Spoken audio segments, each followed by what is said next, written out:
I want you to picture something for me before we start, because this state is bigger and stranger than most people who haven't spent real time here tend to realize. Picture a state that changes completely depending on which direction you're driving. Head west, and you hit the coast, cold water and cliffs, and little fishing towns strung along Highway 101. Head east, and the trees thin out fast, and within a couple hours you're in high desert, sagebrush and basalt, the kind of country that goes on for miles without a gas station. In between, there's Portland and the Willamette Valley, green and rainy and dense, and then the Cascades cutting straight down the middle, covered in national forests so thick that search and rescue teams sometimes spend weeks combing a few square miles and still come up empty. Oregon has all of that packed into one state, and it turns out every part of it has at some point swallowed somebody whole. So today I want to walk you through some of the Oregon cases that never got closed. Not just the one you've probably already heard of if you're from around here. A 7-year-old who walked down a school hallway after a science fair and never made it to class. I want to get into the ones that don't always make national news. A college graduate on her very first solo day, a new sales job in downtown Portland. A pizza delivery driver sent to an address that didn't exist. A young mother whose 2 little girls vanished with her on what was supposed to be a road trip to Canada. A 6-year-old who disappeared not long after testifying against her own father. An 8-year-old who left only footprints and a snow angel behind on a family trip to cut down a Christmas tree. A hunter who walked into the brush alone, certain he could find his way back to camp. A woman whose disappearance sits, largely unexamined, inside a much bigger and much older pattern of missing Indigenous women across this state. And a few more whose stories deserve to be said out loud, even though almost nobody outside their own families has heard them in years. I'm going to stick to what's actually known, what's been reported by police, by the families, by journalists and case databases who've spent years or decades on these stories. I'm not going to speculate wildly or turn anybody's tragedy into some kind of ghost story for entertainment, because these are real people with real families who are in a lot of cases still out there right now, still waiting, still hoping somebody watching this might remember something they didn't realize mattered. A quick word on how I put this together, because I think it matters. Everything you're about to hear comes from public police case files, official missing persons databases like the Charlie Project and NamUs, news coverage from Oregon outlets, and where it exists, direct reporting from the families themselves. I'm not filling in gaps with guesses. Where something is genuinely unknown, and in almost every one of these cases, an enormous amount is genuinely unknown. I'm going to tell you that it's unknown instead of pretending there's a tidy explanation just to make the story feel more complete. These families have lived with real uncertainty for years or decades. The least I can do is not paper over that with something invented. I also want to say, before we start, that there is a real difference between a case that's been solved and a case where somebody has simply been found. A couple of the cases tonight actually did end in a conviction. A person went to prison for what happened, and the missing person was still never found. That's worth sitting with on its own, because it means solved and resolved for the family aren't always the same thing at all. I don't want to blur that distinction, so I'll be specific about it every time it comes up. Some of the names in this video might get an answer eventually through DNA testing that didn't exist when they disappeared. Some of the people we're about to talk about might already be alive somewhere, going by a different name, having built an entirely different life, with no idea that a family back in Oregon is still looking. Some of them, painfully, are very likely gone in the way we tend to fear the most when we use that word. I don't know which category any of these people fall into, and neither does anyone else. That's exactly what makes them missing rather than something more final. All I can do is lay out what's known and let you sit with that, the same way their families have had to. If you know anything about any of these people, even something that seems small, even something you've been sitting on for years because you weren't sure if it was worth mentioning, it matters. I'll give you the contact information for each case as we go. Let's get into it.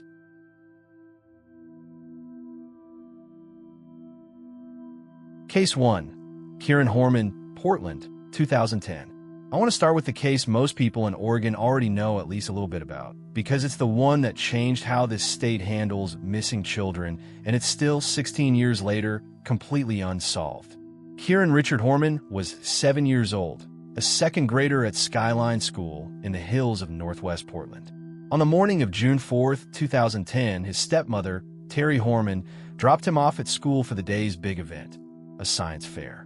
Kyron had built a project on red-eyed tree frogs, a homemade trifold poster covered in green construction paper and diagrams of the amphibian's life cycle, and by all accounts he was proud of it. Terry photographed him standing next to it that morning. It would become the last confirmed image anyone has of him. A fellow student reported seeing Kyron near the school's south entrance around 9 that morning, walking toward his classroom. He never made it to class. Nobody noticed. That's the detail that still makes people's stomachs turn when they hear this case for the first time. Kyron didn't get flagged as missing at lunch or during afternoon attendance. It wasn't until the school day ended and he failed to step off the bus that afternoon that anyone realized something was wrong. The first 911 call wasn't placed until 3:56 p.m., nearly 7 hours after he was last seen. That gap was so alarming that Oregon lawmakers passed House Bill 3197 the following year, requiring public school districts to notify parents the same day if a student is unexpectedly absent. Kyron's case is the direct reason that law exists. What followed was and still is the largest single missing person search operation in Oregon's history.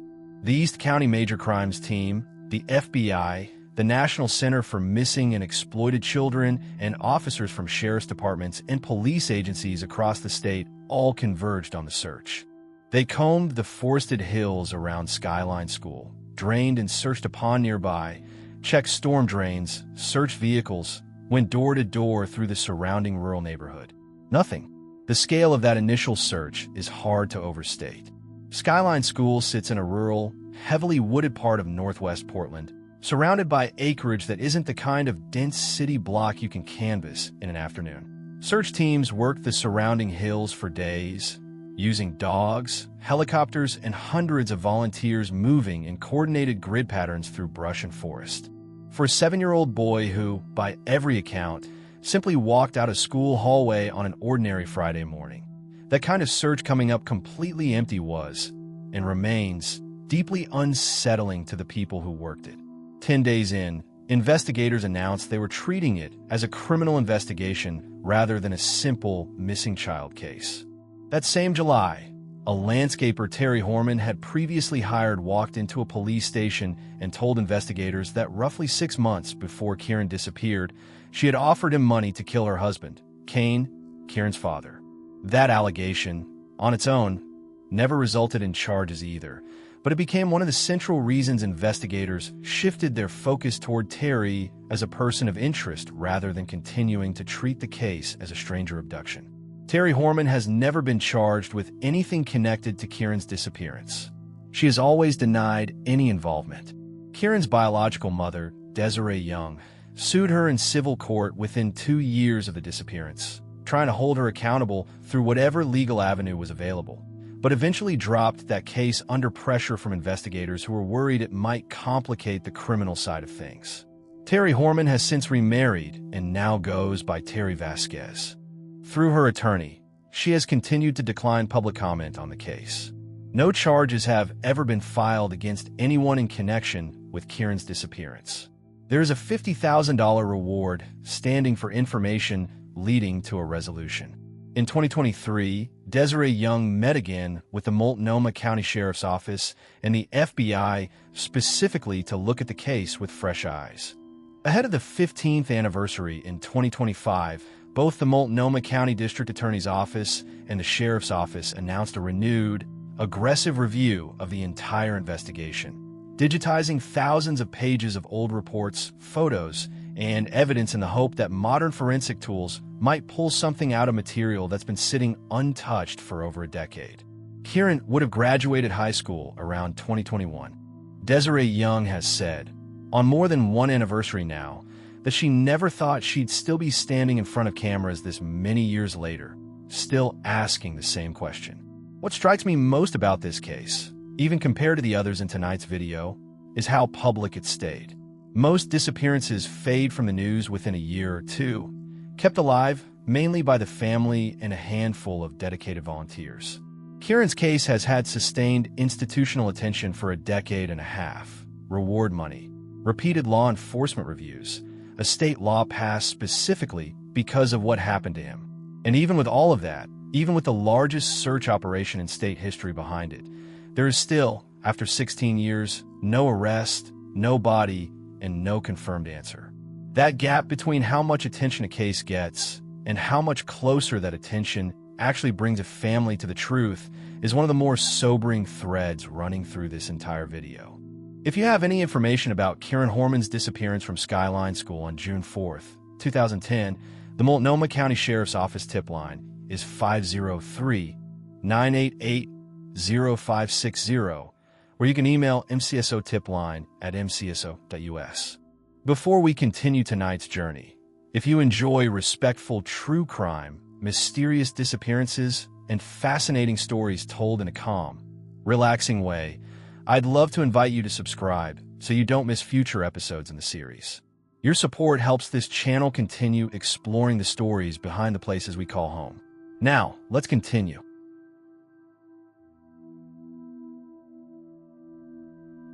Case 2. Katheryne Scott Eggleston, Portland, 1993. This next case is considered one of the most notorious cold cases in Portland's history, and it involves a young woman who had done everything right, graduated college, landed a job, gone out on her very first day of work alone, only to vanish in the middle of a downtown building full of witnesses. Katheryne Katie Eggleston was 22 years old, a recent graduate of Oregon State University, where she'd been a member of a sorority. She just started a sales job with AllNet Communication Services, a telecommunications company based in Lake Oswego, selling long-distance service. The kind of first job out of college that comes with real optimism attached to it. A young woman stepping into independence for the first time.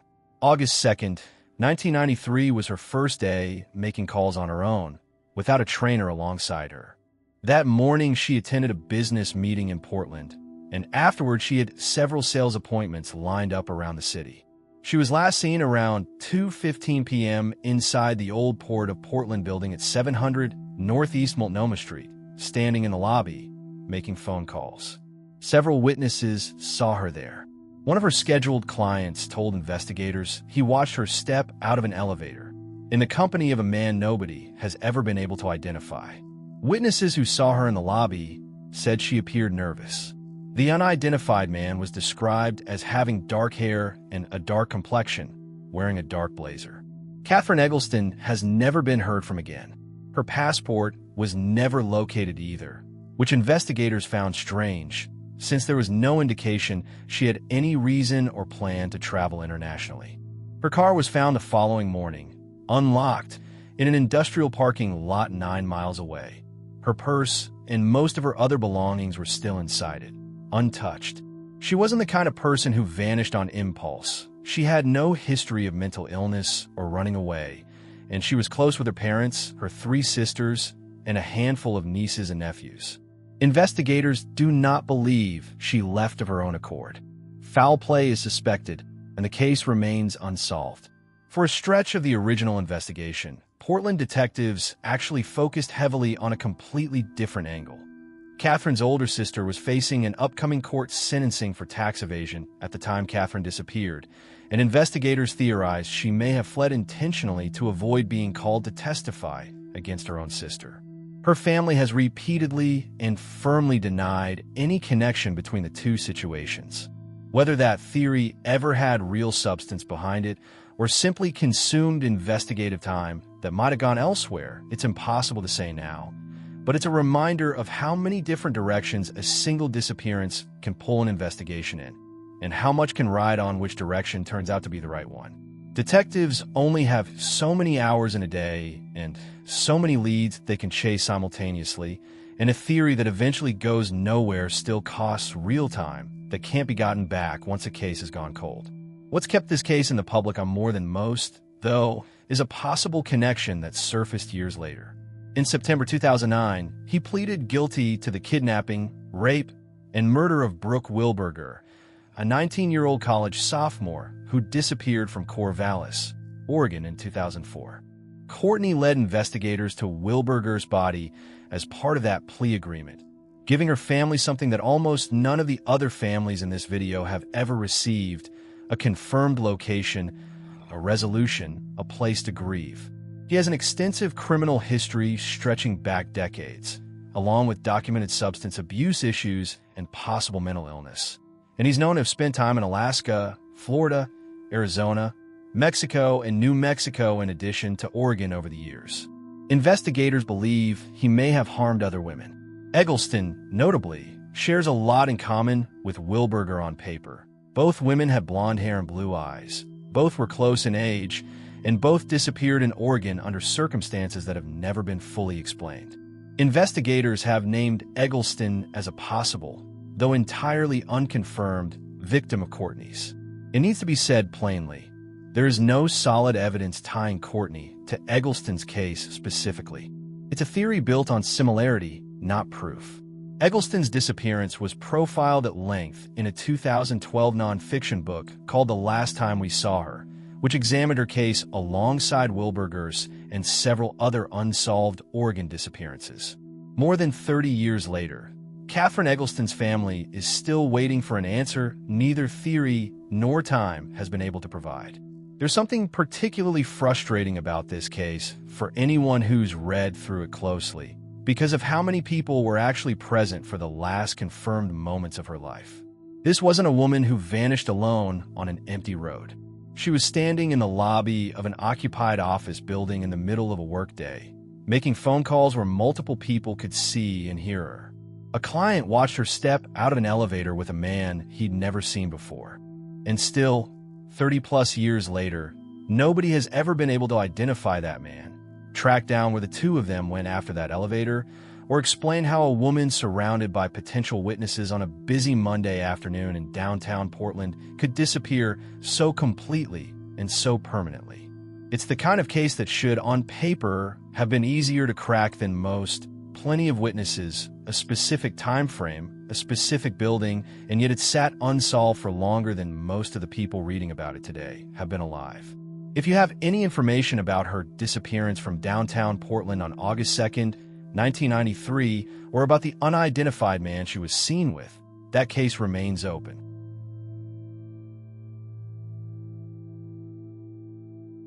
Case 3.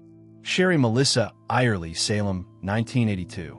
I want to tell you about a case that starts with something as mundane as a pizza order and turns, within a matter of hours, into a kidnapping with a ransom demand that nobody ever tried to collect. Sherry Eyerly had just graduated from Sprague High School and was working a part-time job delivering pizzas for a Domino's franchise in Salem, living with a cousin in an apartment on the south side of the city. It was the kind of job a lot of recent high school graduates take on for the summer: flexible hours, decent tips, nothing that should have put her in any particular danger. The sort of ordinary first job thousands of teenagers across the country were working that exact same summer. On July 4th, 1982, she was called into work.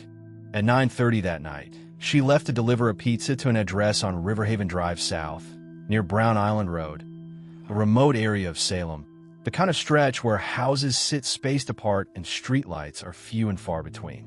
She never came back. She has never been heard from again. Her delivery van was found abandoned later that same evening. The parking brake was set. The door was open. 3 large pizza boxes lay on the ground beside it, along with her hat. There was no sign of a struggle at the scene. When investigators went looking for the address she'd been sent to, they discovered it didn't exist. It had been made up. The person who'd called in the order had given a false name too, and the call had been traced back to a hotel room in Salem. The day after Sherry vanished, someone called the Domino's where she worked and demanded a ransom for her return. Whoever made that call never contacted them again, and nobody ever attempted to actually collect any money. It's one of the strangest details in the entire case. A ransom demand made once and then abandoned completely, as though the person who placed it either lost their nerve or never intended to follow through in the first place. Investigators focused for years on a man named Darrell J. Wilson, He drove a lime green pickup truck that resembled a vehicle witnesses reported seeing near the site of Sherry's disappearance shortly before she vanished. After she went missing, Wilson repainted his truck brown, a detail that, on its own, is hard to read as anything but suspicious.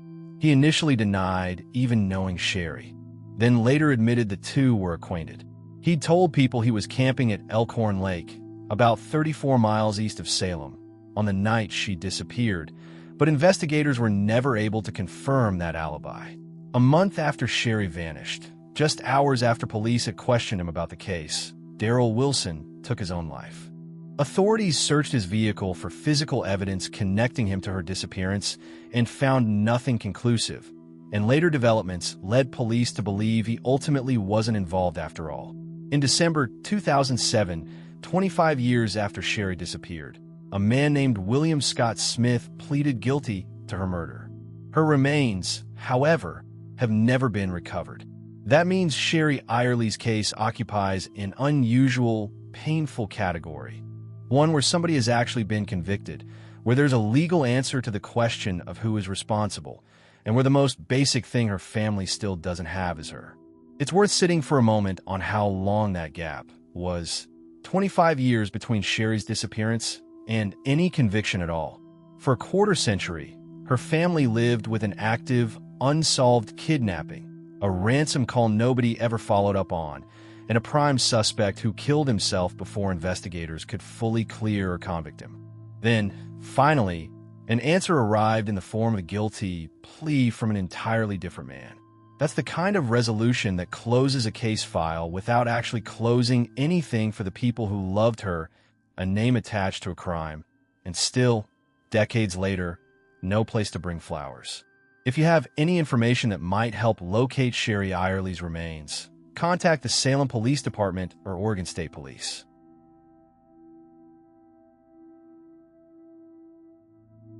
Case 4. Yolanda Evette Panek, Portland, 1995. This next case is, in some ways, the same painful category as Sherry's, a conviction without a body. But the circumstances that led to it are even more disturbing because of who else was involved and what was left behind. Yolanda Panek was 21 years old, a graduate of Portland's Madison High School, and a mother of a 2-year-old son. She was, by the accounts that exist of her life, a young single mother trying to make things work in a city that doesn't always make that easy. In July of 1995, she checked into the Capri Motel in Portland. She was last seen there. The day after she checked in, her locked car was found abandoned nearby, with her 2-year-old son inside, alive. A maid cleaning Yolanda's room at the motel afterward found the mattress stripped of its sheets and soaked in blood. Yolanda's common-law husband, Abdur Rashid Al-Wadud, was charged in connection with her disappearance. In March of 1996, he was convicted of her murder.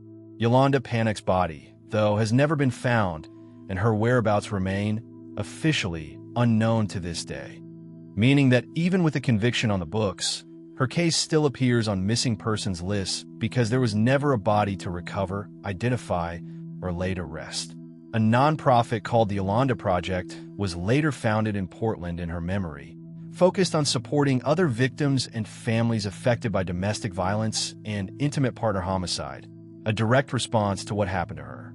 Her son, who was found alive and unharmed in that locked car outside the motel, grew up without his mother, with a legal answer to what happened to her, but no physical resting place to visit.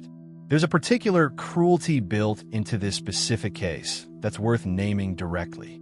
A 2-year-old was left deliberately in a locked car near the scene, safe, physically unharmed, but alone. Whoever left him there made a choice, in the middle of whatever else happened that night, not to hurt him. That single decision is the reason Yolanda's son survived to grow up at all, and it's also a detail that's never been fully explained in any account of the case. Why leave a child safe in a locked car outside a crime scene, rather than simply leaving him at the motel or taking him along? It's the kind of detail that suggests some sliver of restraint or hesitation in the middle of an otherwise horrific night, and nobody has ever been able to say for certain what that restraint means. If you have any information about Yolanda Panek's case, contact the Portland Police Bureau.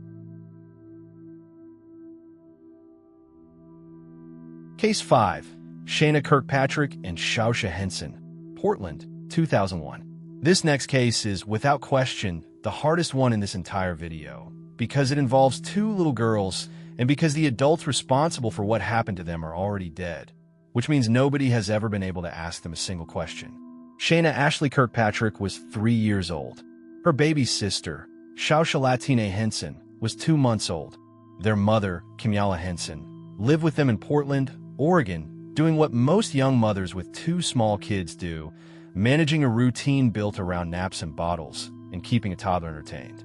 In early April of 2001, Kimyala reconnected with a childhood friend named Christina Noel Mayer, who showed up unexpectedly in the Portland area with a man she introduced as her husband, going by the name Curtis. His real name was Frank Lee Oring, a fugitive from Stewartsville, Missouri, wanted at the time for the attempted murder of his ex-wife. Oring had reportedly led a Satanist group back in Missouri, and Mayer was allegedly a member of that same group. The two old friends spent about a week together in Portland. Then Oring offered to take Kimyala, Mayer, and Kimyala's 2 daughters on a trip to British Columbia, Canada. Kimyala accepted. On the way north, the group first drove south instead, down into California, where they stopped in Sacramento, so Kimyala could obtain a copy of her birth certificate. Mayer and Oring had apparently convinced her she needed to cross into Canada. The group was last confirmed together at a hotel in Redding, California on April 5, 2001. 2 days after they'd first set out, Kimyala's mother died back in Portland. When family members tried to reach Kimyala to tell her, they couldn't get through to her at all. On April 20th, 2001, an off-duty deputy in Collier County, Florida, found Christina Mayer shot to death beside a picnic table at a highway rest area, an apparent murder-suicide. Frank Oring was found nearby, still alive after shooting himself in the head. He died later that day at a hospital in Naples. In a garbage can at that same rest area, investigators found Kimyala's birth certificate, torn in half. The car the group had been traveling in, a Kia Cephia, was left parked at the rest stop. Inside it, searchers found a diaper bag. They found nothing else, no sign of either child. Investigation showed Kimyala's credit cards had been used across several states between April 6th and April 9th to buy gas and food, and that Mayer had fraudulently obtained a Nevada state ID using Kimyala's identity, meaning that for days after Kimyala was almost certainly already dead, someone was moving across the country using her name and her money as though she were still alive and simply traveling. 8 days after Mayer and Oring were found dead in Florida, on April 28, 2001, Kimyala Henson's body was discovered partially buried near Pyramid Lake, roughly 37 miles north of Wadsworth, Nevada. She had been bludgeoned with a hatchet and shot to death. Ballistics later confirmed she'd been killed with the same gun used in the Florida murder-suicide. Shayna and Shausha were never with her. They have never been found anywhere, any point along that entire cross-country route. Not in Oregon, not in California, not in Nevada, not in Florida. As of this year, their whereabouts remain completely unknown. Because they went missing en route rather than in Oregon itself, the FBI still lists them as missing from Portland, where they lived and where the trip began, and the Portland Police Bureau remains the agency of record on the case. I don't think there's a way to talk about this case without sitting with how young these girls were. Shausha was 2 months old. She had been alive for roughly 9 weeks total by the time she disappeared.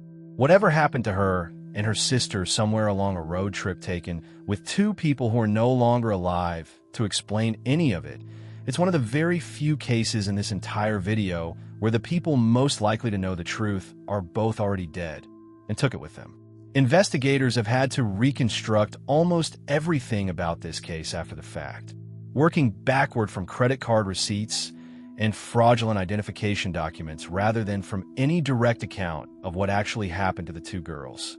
The diaper bag left behind in that Kia Cephia at the Florida rest stop is, as far as public reporting shows, the last physical trace connected to either child anywhere in the entire investigation.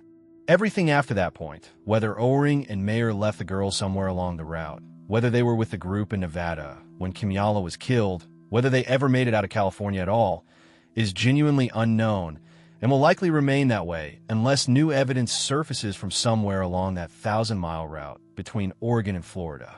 If you have any information about Shayna Kirkpatrick or Shausha Henson, contact the FBI or the Portland Police Bureau.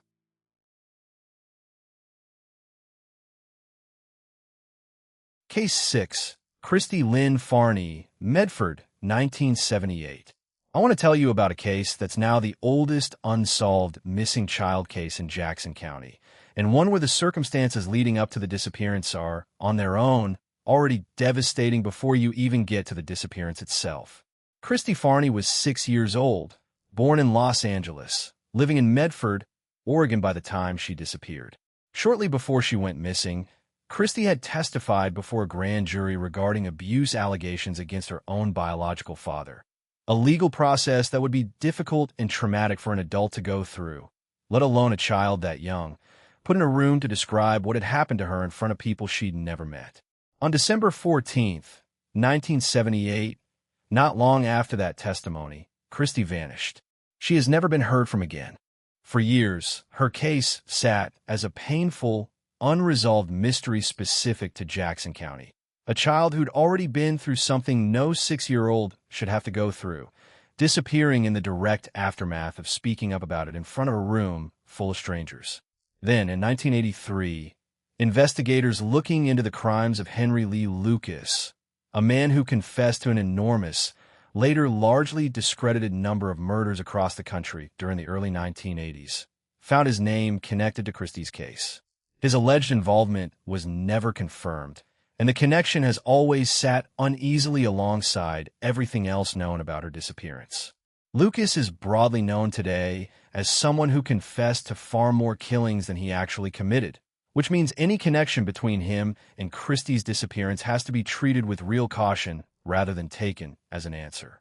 In 2008, 30 years after Christy disappeared, the Medford Police Department formally reopened her case, acknowledging publicly that it remained the oldest unsolved missing child case in the county's history. That reopening didn't produce a resolution. It simply confirmed, on the record, how long this specific family had already been waiting for any word at all. I keep coming back to the timing of this one. A child testifying against her own father about abuse, and then vanishing not long afterward. Investigators have never publicly laid out whether those two facts are connected or how, and that gap between what's known and what's only suggestive is part of what's kept this case so unsettling for the Jackson County community for nearly 50 years now. There's also something worth saying about the Henry Lee Lucas connection specifically, because his name comes up in an enormous number of cold cases from this era, and not always for good reason.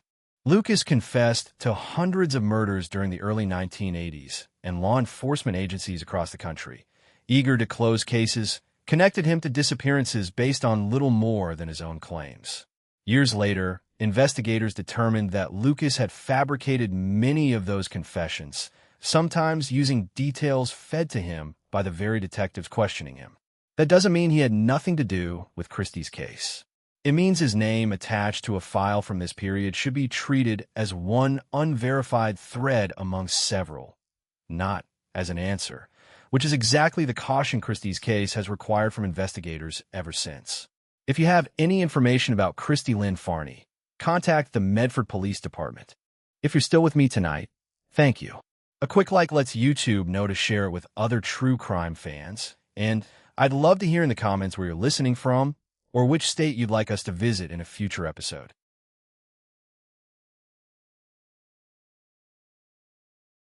Case 7. Derek James Engebretson, Rocky Point, 1998. This next case involves the youngest child in tonight's video aside from baby Shausha, and it happened during what should have been one of the most ordinary, joyful errands a family can run together, picking out a Christmas tree. Derek Engebretson was 8 years old, from Klamath Falls, Oregon. On the evening of December 5, 1998, he was out with his father and grandfather in the Winneman National Forest near Rocky Point, searching for a Christmas tree to bring home for the holiday, a family tradition that, for most families who do it, ends with hot chocolate and a tree strapped to the roof of the car, nothing more eventful than that. At some point in the late afternoon, his father and grandfather realized they'd lost sight of him. Searchers found footprints near the road, And, heartbreakingly, a snow angel Derek had apparently made in the snow close by, a small, ordinary trace of a child playing, the kind of thing that under any other circumstances would just be a happy detail from a family outing. By the time law enforcement arrived on scene that evening, a blizzard had already moved in, making any immediate search effort nearly impossible. Over the following weeks, law enforcement and volunteer search teams, including a Civil Air Patrol plane and an Air Force Reserve helicopter, combed the area repeatedly. No sign of Derek was ever found. In the months afterward, there were reports of a mysterious, unidentified vehicle having been in the area that same day, though nothing ever came of tracking it down. In October of 1999, nearly a year later, graffiti was discovered in the bathroom of a rural rest area south of Portland that reportedly referenced Derek specifically. The actual content of that graffiti has never been made public, which has only added to the unease surrounding an already disturbing detail, since it means someone out there apparently knew, or claimed to know, something about a case that had otherwise gone completely quiet by that point. In 2008, 10 years after Derek disappeared, it was revealed that a convicted child rapist named Frank James Milligan had been considered a potential suspect in his disappearance at some point during the investigation. None of those threads, the mystery vehicle, the graffiti, the suspect who was considered and never charged, has ever been tied together into an actual explanation. What's left is a snow angel in the trees near Rocky Point, a blizzard that rolled in at exactly the wrong moment, and a family that's now been waiting more than 27 years for their son to come home from picking out a Christmas tree. I think what makes this case sit so heavily is how quickly the weather turned against the search. In a lot of the other wilderness cases in this video, an extensive search effort had at least a reasonable window of good conditions before things got difficult. Derek's family didn't get that. The blizzard arrived the same evening he vanished, before searchers could even establish a real perimeter, and it kept working against every subsequent search for weeks afterward. An 8-year-old, alone in a national forest, with a storm closing in behind him. It's the kind of detail that stayed with the Klamath Falls community for almost 3 decades, every winter, when the first snow of the season starts to fall. If you have any information about Derek James Engebretson, contact Oregon State Police or the Klamath County Sheriff's Office.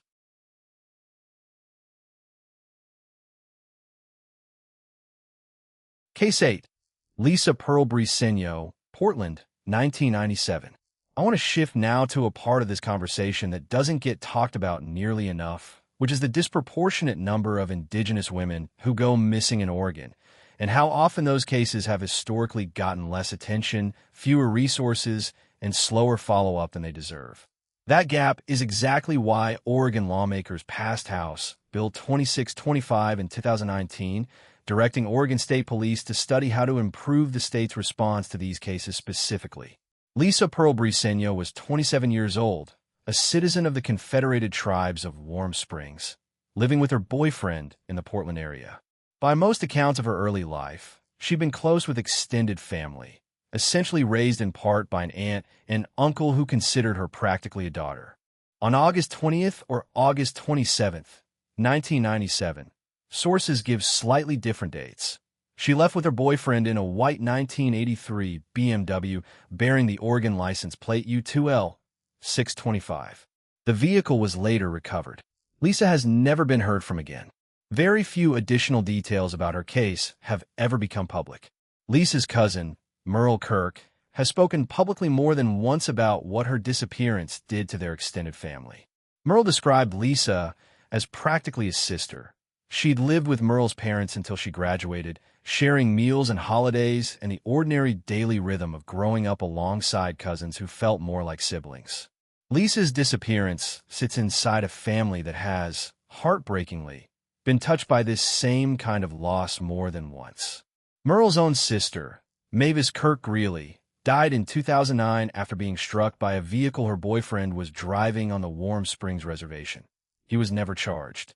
And Mavis's mother, Merle's aunt, Mavis Josephine McKay, was found dead in an irrigation ditch on the Yakama Reservation back in 1957, a death coroner's labeled homicidal violence, a phrase used when investigators are confident something violent happened but don't have enough evidence to say exactly how. 3 generations of one family, touched by unexplained or unresolved violent loss. That's not a statistic. That's one family's actual history, and it's part of why Merle Kirk has spent years testifying at legislative hearings across Oregon and wearing a red shirt bearing her late sister's likeness at MMIW awareness events, pushing for exactly the kind of institutional attention that Lisa Pearl Briceño's case, 28 years later, still hasn't fully received. What Lisa's case shares with a lot of the other MMIW cases documented in Oregon's 2020 legislative report is a frustrating thinness of detail. Not because nothing happened, but because so little was documented or preserved in the early days of the investigation. A local news program picked her case up decades later, specifically because there was so little public information available to begin with, essentially starting from close to zero, even though her family had been searching the entire time. That's a different kind of cold case than most of the others in this video. Not one where evidence went stale over time, but one where there may never have been much of an active investigative record built in the first place. If you have any information about Lisa Pearl Briceño, contact the Portland Police Bureau at 503-823-0446 or email missing@portlandoregon.gov.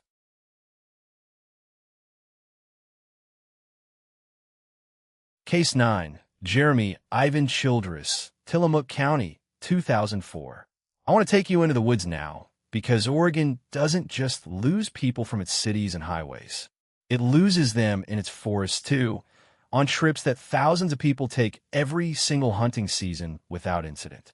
Jeremy Childress worked as an industrial bridge painter and blaster, physically demanding work that required steady nerves and a comfort with heights most people don't have.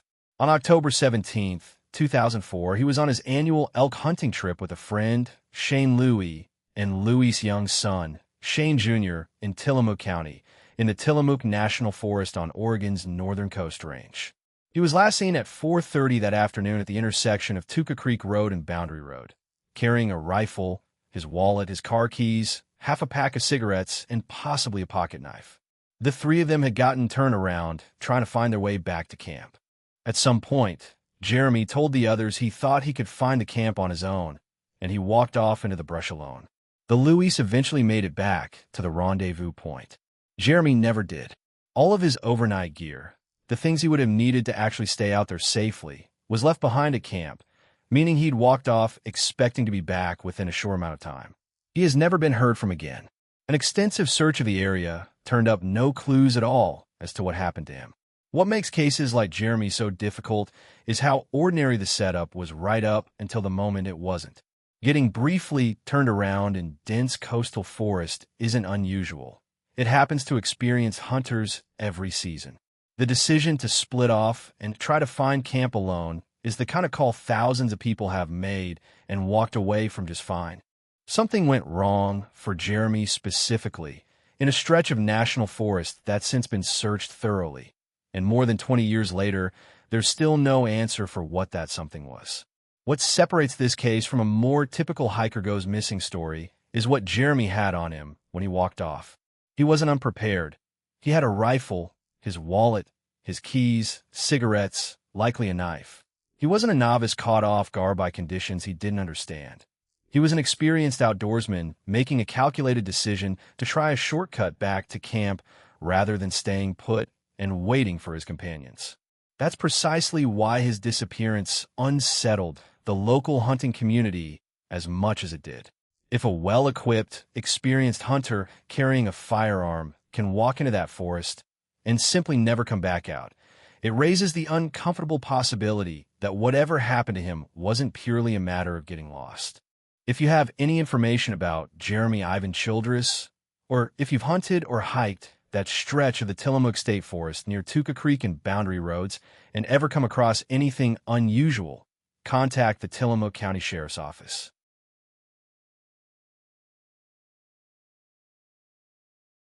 Case 10. Walter Thomas Ackerson, Jr., Newport, 1980s. This next case involves a teenager who just started a fresh chance at a Job Corps program. It's a case where the institution responsible for him failed his family in a way that's hard to read about even decades later. Walter Ackerson had recently enrolled at the Angel Job Corps Center, the kind of program meant to give young people who were struggling a structured path toward a trade and a steady job. About 2 weeks in, he called a friend named Owens. In that call, Walter said, "This place is nothing like you think it is." It was the last time his family ever heard from him. On March 24th, Walter and 3 older fellow Job Corps members, Troy Culver, Eric Forskeren, and Jeff Callaghan, left the facility without permission and hitchhiked about 25 miles to Nye Beach, off Oregon Highway 101 in Newport, a popular stretch of coastline known for its beach access and tide pools. His friends told investigators that the last time they saw Walter, he was standing on a bluff above the beach while they played football down below. He disappeared without a trace. The next day, the other 3 returned to Angel Job Corps without him. Here's where it gets genuinely troubling. The Job Corps simply wrote Walter off as a runaway, despite rumors circulating that he may have met with foul play. They didn't even notify his mother that he was missing until April 5th, a violation of their own stated policy, which required parents to be told within 24 hours of a student going missing. That gap between March 24th and April 5th meant Walter's own mother spent close to 2 weeks not even knowing there was anything to worry about, going about her days assuming her son was simply settling into a new program, when in fact he'd already been unaccounted for since before she'd even had a chance to start asking questions. The investigation into Walter's disappearance was eventually reopened in 2004, after one of his old missing child flyers turned up in the home of a suspected pedophile during an unrelated investigation. Nothing conclusive came of that discovery, and Walter's case remains open and unsolved today. I think about that 2-week gap more than almost any other single detail in this entire video. A 16 or 17-year-old kid, newly enrolled in a program meant to give him a fresh start, tells a friend on the phone that the place isn't what he expected, and then he's gone, and the institution responsible for his safety simply assumes the worst, easiest explanation and moves on without telling the one person who most needed to know. Whatever actually happened to Walter on that bluff above Nye Beach, his mother lost 2 full weeks. She should have had to start looking, asking questions, and pushing for help purely because an organization failed to follow its own rules. If you have any information about Walter Thomas Ackerson Jr. or about Nye Beach in Newport around the time he disappeared, contact Oregon State Police.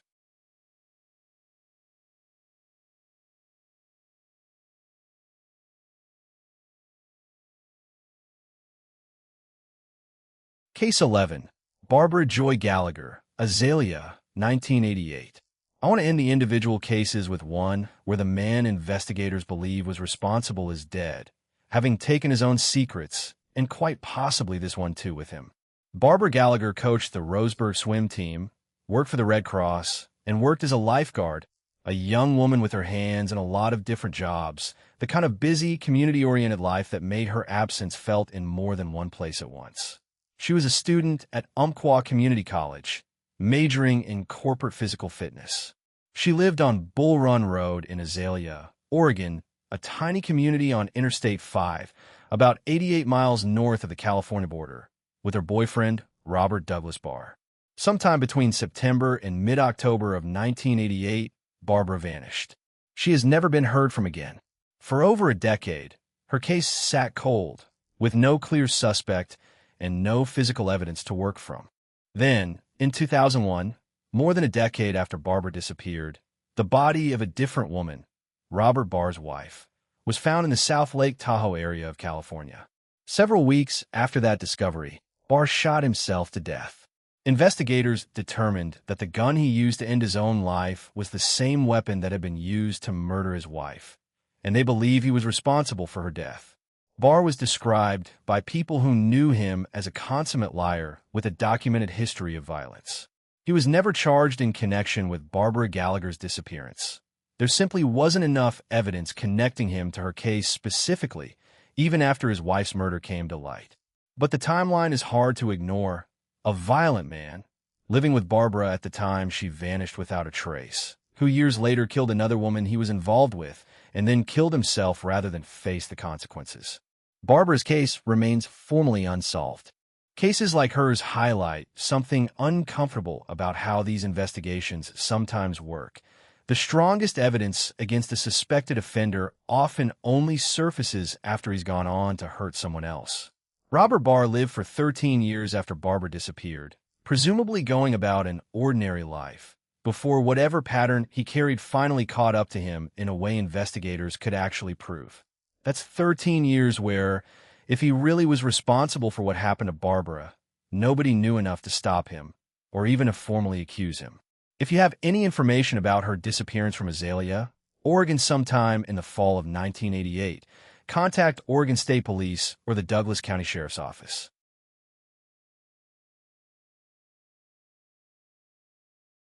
A few more names. I don't want to give the impression that 11 sections is anywhere close to the full picture.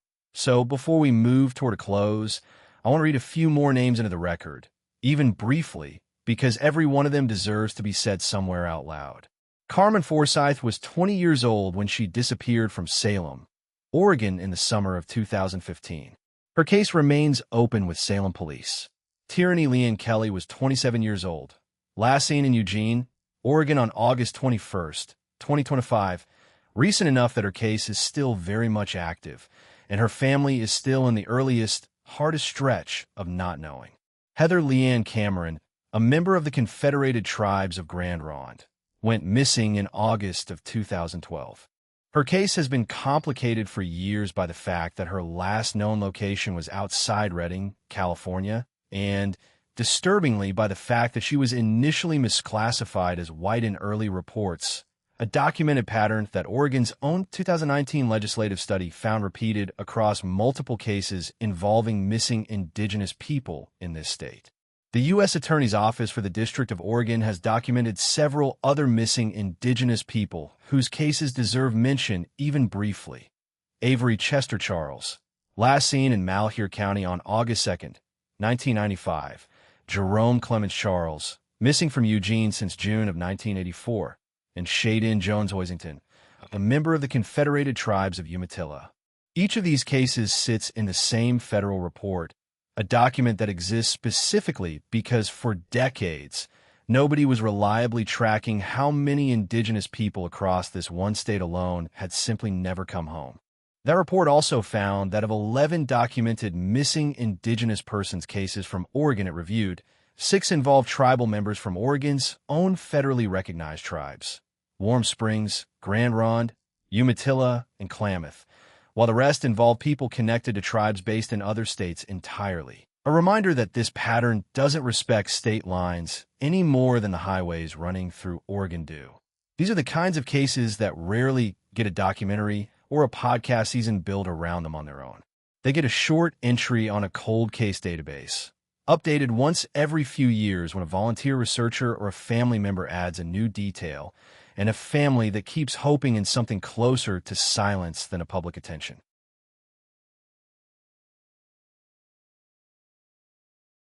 A note on why these cases still matter. Before I close this out, I want to talk for a minute about why cases like these are worth revisiting years or even decades later, instead of just letting them sit in a filing cabinet somewhere. It's easy, watching a video like this straight through, to start feeling like Oregon is uniquely bad at solving these cases or uniquely dangerous compared to anywhere else. I don't think either of those things is really true. What's true is that missing persons investigations are genuinely hard, resource-intensive work, and that the passage of time is the single biggest enemy any of them have, everywhere, not just here. It helps to understand the scale of what we're actually talking about. According to the FBI's National Crime Information Center, well over 600,000 people go missing or turn up unidentified across the United States in a given year. Most of those cases resolve quickly. Someone finds their way home or gets located within days. But NAMUS, the national database built to track the ones that don't resolve quickly, currently lists more than 21,000 active missing persons cases and close to 14,000 active unidentified persons cases at any given time. Oregon's own 2020 legislative report on missing and murdered indigenous women found a documented pattern of jurisdictional confusion between tribal, state, and federal authorities. Genuinely different agencies, sometimes unclear on who is even responsible for investigating a given case, which is part of why cases like Lisa Pearl-Briceño's have historically moved so slowly. The honest truth is that the tools available to investigators now are not the tools that were available even 10 or 15 years ago, let alone back in 1982 or 1988. Forensic genetic genealogy, the same kind of DNA science that's been used to catch serial killers who evaded capture for decades, has increasingly been turned toward the opposite problem, giving names back to people who lost theirs and, in some cases, finally identifying remains that have been sitting unclaimed for years. That kind of identification doesn't happen for every family, and it doesn't happen on any predictable timeline. But it shows you that a case sitting cold for 10, 20, even 40 years is not necessarily a case that stays unsolved forever, provided the evidence is preserved and somebody keeps the file open long enough for the science to catch up.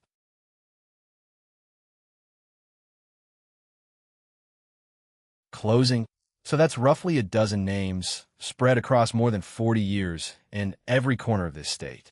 If you're keeping a rough count of the geography as much as the years, that spread runs from downtown Portland office towers to a coastal national forest to high desert reservation land to a rural stretch of Interstate 5 near the California border. Practically every landscape this state contains, each one having taken somebody and never given them back. That's out of dozens of cases active in Oregon alone right now, out of thousands across the country. I picked these cases because between them, they cover almost every version of vanish that exists. What ties all of them together isn't a suspect, or a theory, or a pattern you can point to and say that's the answer that explains everything. What ties them together is that somewhere, right now, there's a mother, a cousin, a sister still checking in with detectives every year on the anniversary, still hoping that somebody watching a video like this one, years or even decades later, remembers one detail they never thought to mention before. If anything in here rang a bell for you, even a little, even something you're not entirely sure is worth mentioning, call it in. Every department and agency named in this video still has these cases open. Every single one of them would rather take 100 calls that lead nowhere than miss the one call that doesn't. And if you have a missing loved one of your own who isn't in this video, look into getting their case entered into NAMUS and having your own DNA on file. It costs you nothing, and it's exactly the kind of thing that's quietly solved cases decades after everyone stopped expecting an answer. Thank you for spending part of your evening with me. I hope tonight's story gave you a deeper appreciation for the people who sought the truth and compassion for the families whose lives were forever changed. If you enjoyed tonight's episode, I'd be honored to have you join me again. Next time, we'll journey to another state and discover another story. Every night has a story.